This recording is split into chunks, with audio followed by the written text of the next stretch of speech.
শ্রীলঙ্কার বিপক্ষে ৫ উইকেট শিকার তাইজুল ইসলামের।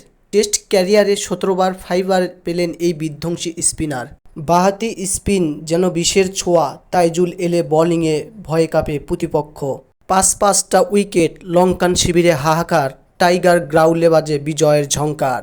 তাইজুল মানেই তাণ্ডব ছন্দ, টেস্টের বুকে বাজে বাংলা ব্র্যান্ড।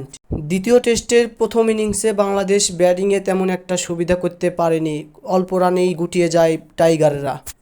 জবাবে ব্যাটিংয়ে নেমে তাণ্ডব চালায় শ্রীলঙ্কার দুই ওপেনার ব্যাটসম্যান। এরই মাঝে নিশানাকা তুলে নেয় তার ক্যারিয়ারের অন্যতম টেস্ট সেঞ্চুরি। দীনেশ চান্দিমাল তুলে নেয় ক্যারিয়ারের 50, অল্পের জন্য মিস হয়ে যায় তার টেস্ট সেঞ্চুরি। শ্রীলঙ্কার ব্যাটিং তাণ্ডবের মাঝে অসাধারণ স্পেল ও বিধ্বংসী বোলিং করে তাইজুল ইসলাম। তাইজুল ইসলামের তাণ্ডবে শ্রীলঙ্কা গুটিয়ে যায় ৪৫৮ রানে। বাংলাদেশ লিড পায় ২১১ রানের।